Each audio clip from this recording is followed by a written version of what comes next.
জুলাই ফাউন্ডেশনের সাধারণ সম্পাদক সার্জিস আলম বলেছেন, যৌক্তিক সময়ের মধ্যে সুষ্ঠু নির্বাচনের জন্য সম্পৃক্ত সিস্টেমগুলো সংস্কার করে নির্বাচনে যাওয়া উচিত।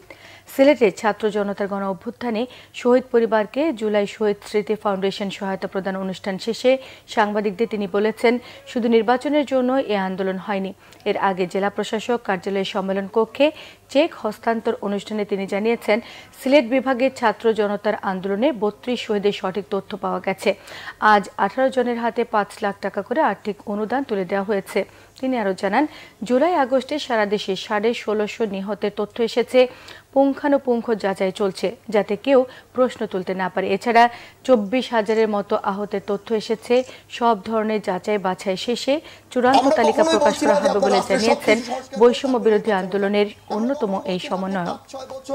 আপনার এই সংস্কার করে তারপরে যান, কিন্তু আপনার মিনিমাম একটা স্ট্যান্ডার্ড তো সময় লাগবে। কোনো বিবেকবান মানুষ তার জায়গা থেকে এটি চিন্তা করতে পারবে না যে ১ বছরের মধ্যে সবকিছু সংস্কার হয়ে যাবে। এটা কখনো সম্ভব নয়।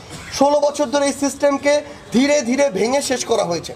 সেই জায়গা থেকে আমরা মনে করি এই যে সিস্টেমগুলো, যেগুলো একটি সুষ্ঠু নির্বাচনের সাথে সম্পৃক্ত, এই সিস্টেমগুলোর একটি যৌক্তিক সংস্কার হওয়ার পরই যত দ্রুত সম্ভব অন্তর্বর্তীকালীন সরকারের নির্বাচনের দিকে যাওয়া উচিত।